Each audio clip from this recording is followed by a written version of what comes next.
উগ্রবাদী মতবাদ হচ্ছে এমন একটি মতবাদ বা দৃষ্টিভঙ্গি যা সাধারণত চরমপন্থা, কঠোরতা এবং সহিংসতাকে সমর্থন করে। এটি কোনো নির্দিষ্ট ধর্ম, রাজনীতি বা সামাজিক প্রসঙ্গের সঙ্গে সম্পর্কিত হতে পারে। উগ্রবাদ সাধারণত একটি নির্দিষ্ট আদর্শ বা লক্ষ্য অর্জনের জন্য কোনো গোষ্ঠী বা ব্যক্তির চরমপন্থী কর্ম বা বিশ্বাসকে বোঝায়। উগ্রবাদী মতবাদ বিভিন্ন ধরনের হতে পারে, যেমন ধর্মীয়, রাজনৈতিক, সামাজিক এবং আদর্শিক। উগ্রবাদী মতবাদের কিছু বৈশিষ্ট্য যদি আমরা দেখি, তা হচ্ছে অসহিংসতা, চরমপন্থী লক্ষ্য, দ্বৈত চিন্তাধারা, অবাধ্যতা, হিংস্রতা। উগ্রবাদ সমাজের স্থিতিশীলতাকে ব্যাহত করে এবং প্রায়ই মানুষের মধ্যে বিভাজন তৈরি করে। এটি ব্যক্তিগত ও সামষ্টিক পর্যায়ে ক্ষতিকর হতে পারে।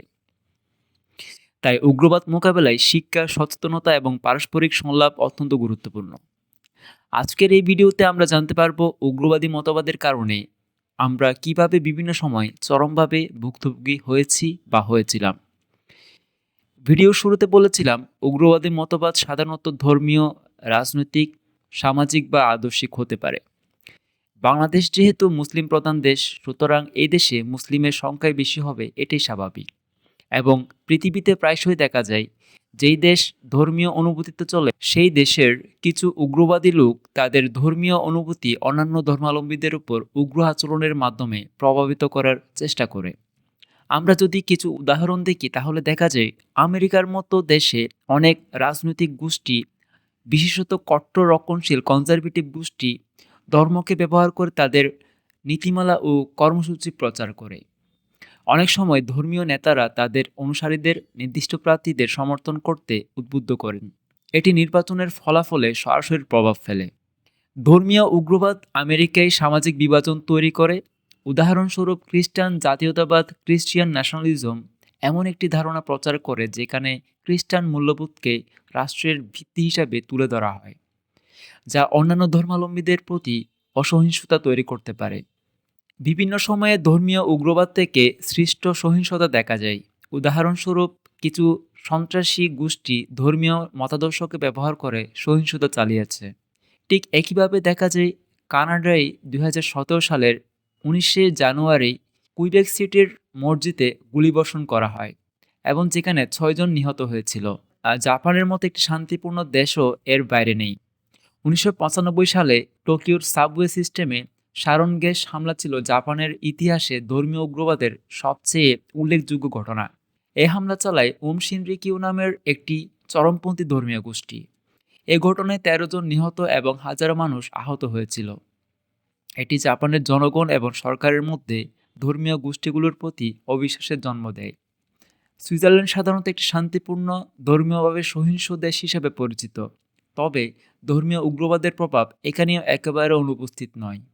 2009 সালে একটি গণভোটের মাধ্যমে মসজিদের মিনার নির্মাণ নিষিদ্ধ করা হয়, যা ধর্মীয় বৈষম্যের দৃষ্টান্ত হিসাবে সমালোচিত হয়েছে।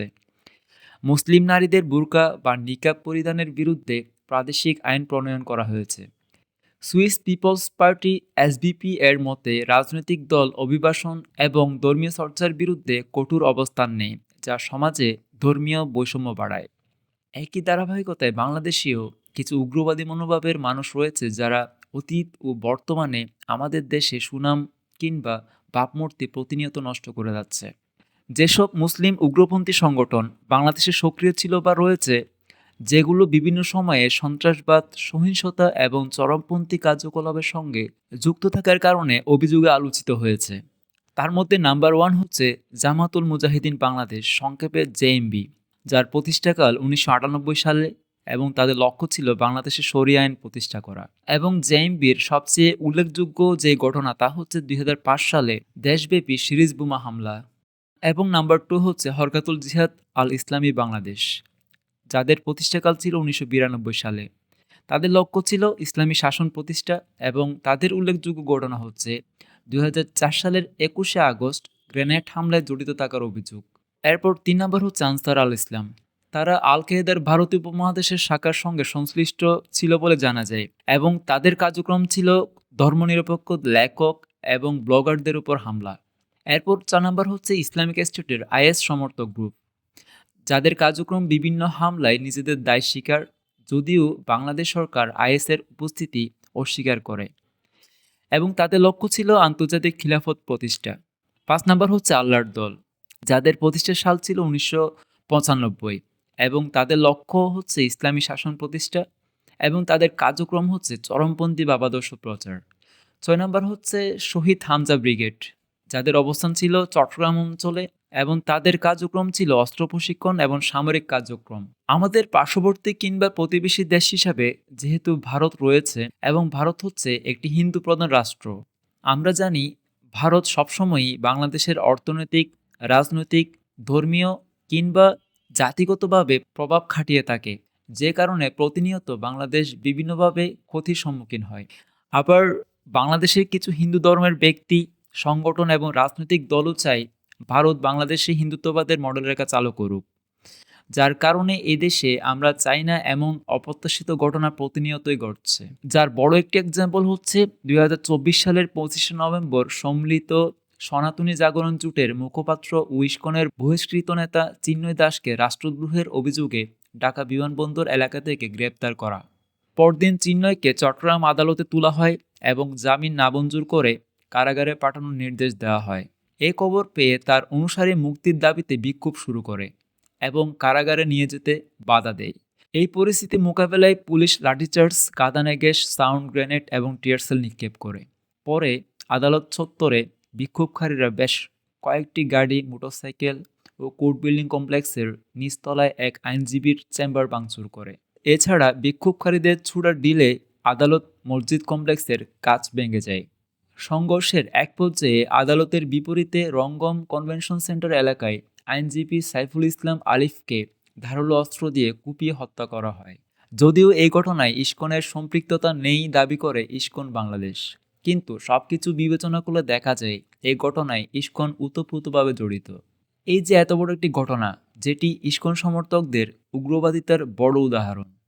১৯৬৬ সালে শ্রীল প্রভুপাদ প্রতিষ্ঠা করে এই সংগঠন ইস্কন, যার ফুল ফর্ম হচ্ছে international society for Krishna consciousness, যেটিকে নিয়ে রয়েছে নানা আলোচনা, সমালোচনা ও বিতর্ক।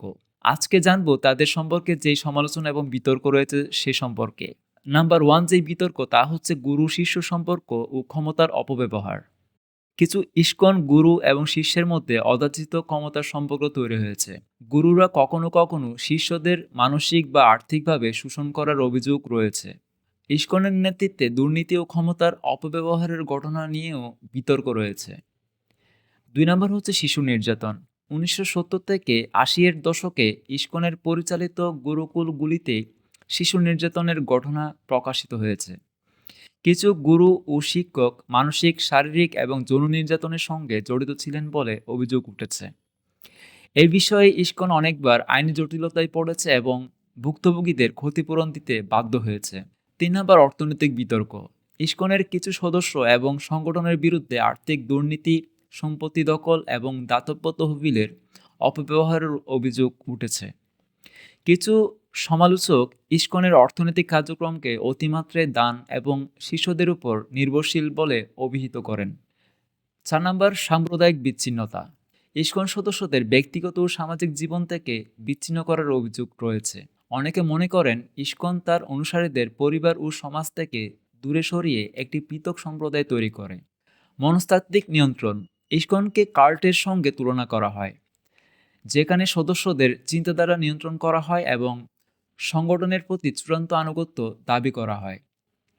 ধর্মীয় সমালোচনা। কিছু ঐতিহ্যবাহী হিন্দু সম্প্রদায় ইস্কনকে তাদের নিজস্ব ধর্মীয় চর্চা এবং শাস্ত্রের বিকৃতি হিসাবে দেখে। ইস্কনের কিছু শিক্ষার জন্য তাদের সমালোচনা করা হয়, যেমন শ্রীকৃষ্ণকে মূল দেবতা হিসেবে প্রচার করা এবং অন্যান্য হিন্দু দেবতাকে গুরুত্ব কমিয়ে দেখানো। ইস্কনের ধর্মান্তর কার্যক্রমকে আক্রমণাত্মক বলে অভিহিত করেন সমালোচকরা, বিশেষত ভারতে এবং পশ্চিমা দেশগুলিতে। ৬ নম্বর হচ্ছে রাজনৈতিক সংযোগ ও প্রভাব। ইস্কনের কিছু কর্মকাণ্ড রাজনৈতিক প্রভাব অর্জনের উদ্দেশ্যে পরিচালিত হয়েছে বলে মনে করা হয়। বিশেষত ভারতে কিছু ইস্কন কেন্দ্রে রাজনৈতিক দলের সঙ্গে সংযোগ থাকার অভিযোগ রয়েছে। তত্ত্বগত বিতর্ক।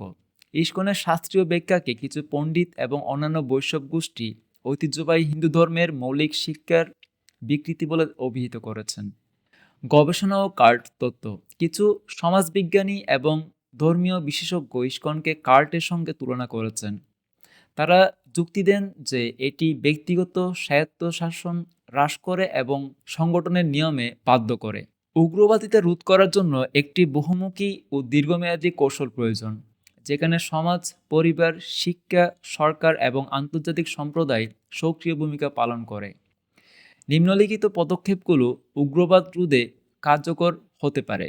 তার মধ্যে নাম্বার 1 হচ্ছে শিক্ষার মাধ্যমে সচেতনতা বৃদ্ধি, যেখানে থাকবে সমন্বিত শিক্ষা এবং আলোচনার সুযোগ এবং ধর্মীয় শিক্ষা। 2 নাম্বার হচ্ছে পারিবারিক ভূমিকা, যেখানে থাকবে ইতিবাচক পারিবারিক পরিবেশ এবং মূল্যবোধের শিক্ষা। 3 নাম্বার হচ্ছে ধর্মীয় নেতাদের ভূমিকা, যেখানে থাকবে ধর্মের সঠিক ব্যাখ্যা এবং উগ্রবাদী প্রচারণার বিরুদ্ধে প্রচার।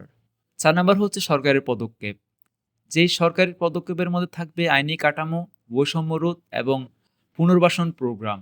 5 নাম্বার হচ্ছে সামাজিক উদ্যোগ, যেখানে থাকবে সংলাপ ও অংশগ্রহণ।